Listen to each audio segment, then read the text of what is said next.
राजस्थान में जश्न मदार-ए-आज़म और गरीब नवाज सूफियों की परंपरा पर चलते हुए देश को मजबूत करने का आह्वान। उदयपुर। राजस्थान के शहर उदयपुर के जनकपुरी में सूफी खानकाह एसोसिएशन राष्ट्रीय मुख्य मार्गदर्शक ताजदार मलंग हजरत बाबा मासूम अली मदारी की सरपरस्ती में जश्न मदार-ए-आज़म और जश्न गरीब नवाज मनाया गया। इस मौके पर एक सूफी सम्मेलन का आयोजन किया गया, जिसमें वक्ताओं और शायरों के द्वारा सूफिया इकराम को शांति, सौहार्द और भाईचारे तथा प्रेम के विचारों को उल्लेखित किया गया। खलीफा-ए हुजूर ताजदार मलंग फख्र मलंग हजरत रफीक अली मलंग मदारी ने अपने विचारों को व्यक्त करते हुए कहा कि मजहब इस्लाम इंसानियत की बात करता है। पैगंबर इस्लाम हजरत मोहम्मद सल्लल्लाहु अलैहि वसल्लम की जिंदगी ऐसे वाकयात से भरी पड़ी है जिसमें आपने दुश्मनों के साथ भी हुस्न सुलूक किया है।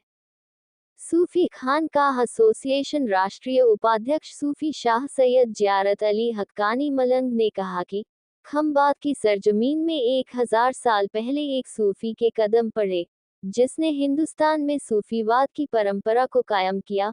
मोहब्बत की इस परंपरा को भारत की धरती पर लाने वाले हजरत सैयद बदिउद्दीन अहमद जिंदा शाह मदार रहमतुल्लाह अलैह के उस पैगाम को सिलसिला-ए चिश्तिया के अजीम रूहानी पेशवा हजरत ख्वाजा मोइनुद्दीन चिश्ती रहमतुल्लाह अलैह सरकार गरीब नवाज ने उरूज पर पहुंचाया। हिंदुस्तान के तमाम सिलसिले के सूफियों ने भारत की प्राचीन संस्कृति और भाषा को संरक्षित करने का काम किया है। उन्होंने कहा कि अफसोस है कि आज कुछ शरारती तत्व सारी दुनिया में मोहब्बत का पैगाम देने वाली ख्वाजा साहब की दरगाह पर नफरत की निगाहें लगाकर मुल्क की गंगा जमुनी तहजीब को मिटाने पर लगे हैं। उन्होंने कहा कि ऐसे शरपसंद लोगों को मोहब्बत और कानूनी तरीके से जवाब दिया जाना चाहिए। उन्होंने कहा कि सूफी खानकाह एसोसिएशन राष्ट्रीय अध्यक्ष सूफी मोहम्मद कौसर हसन मजीदी एडवोकेट के नेतृत्व में इस मामले में कानूनी कार्रवाई की दिशा में कार्य कर रहा है। सूफी खानकाह एसोसिएशन राष्ट्रीय कार्य समिति सदस्य अल्लामा मौलाना शाहिद मियां मासूमी मदारी ने कहा कि इस्लाम इल्म की बात करता है।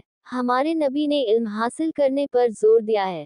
उन्होंने बताया कि जंगे बदर के मौके पर जब दूसरे पक्ष के लोग कैद किए गए तो उन्हें मदीना में रह रहे दो लोगों को शिक्षित प्रशिक्षित करने की शर्त पर रिहा कर दिया गया।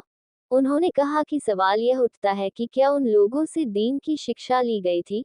नहीं, बल्कि दीन तो मोहम्मद सल्लल्लाहु अलैहि वसल्लम से बेहतर कौन सिखा सकता था। यकीनन उनसे दुनियावी शिक्षा लेने पर रिहा किया गया था।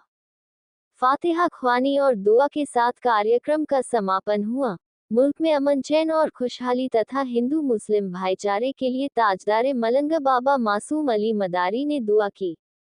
सूफी न्यूज ब्यूरो, जयपुर। किया जाता है और सुबह कयामत तक मदार पाक की उन दरों से पैगाम देता नारे तकबीर, नारे रिसालत, नारे हैदरी, नारे हुसैन, नारे हुसैन, दम मदार, दम मदार। मैं बताना चाहता हूं कि जब हिंदुस्तान में की वादी में ये मीनारे नहीं थी, ये मसाजिदे नहीं थे, ये मुसल्ले नहीं थे, क्या बात है। ये जो आप देखते हैं, जो कहते हैं हमारी वजह से ये इस्लाम है। अजीजाने मिल्लत के नौजवान साथियों, ये बिल्कुल आपको बरगलाया जाता है, आपको गुमराह किया जाता है। जो अगर किसी की ये मस्जिद जो अगर आपके सामने मौजूद है, जो अगर तुम्हारी बस्ती में जो अगर मस्जिद मौजूद है, मिंबर मौजूद है, जो ये मीनारे हैं, ये अजाने हैं, ये कुरान है, ये किसी का सदका नहीं है, ये हुजूर मदार पाक का सदका है। आका हुसैन, आका हसन, आका हुसैन की औलादों का सदका है जो हमें और आपको आज मिल रहा है। पूरे हिंदुस्तान की हिस्ट्री उठाकर देखिए, आपको पता चलेगा। जैसे शाहिद मिल्लत की तकरीर में आपने समात फरमाया कि पूरे हिंदुस्तान के अंदर जो अगर मजहबे मिल्लत का काम किया गया, कट्टरता का काम नहीं किया गया। 1000 टोपी वाले इकट्ठा होकर 1000, 2000, 5000 लोगों के एक मिशन के प्लान के तहत इकट्ठा करने के बाद इस्लाम का वो मुजाहिरा करवाते हैं जो कि असल में इस्लाम है ही नहीं। हुजूर ख्वाजा गरीब नवाज का इस्लाम नहीं बताते हैं कि ख्वाजा गरीब नवाज हिंदलवली अताए रसूल हसन संजरी अजमेरी हारूनी हसनी वल हुसैनी रज़ियल्लाहु ताला अन्हु ने जिस तरीके से हमको दीन दिया था, उन्होंने ये दीन दिया था कि दीन में कट्टरता ना हो, दीन में कोई खून खराबा नहीं है। ये वो दीन है जो जनाब अहमद मुस्तफ़ा मोहम्मद अरबी मुस्तफ़ा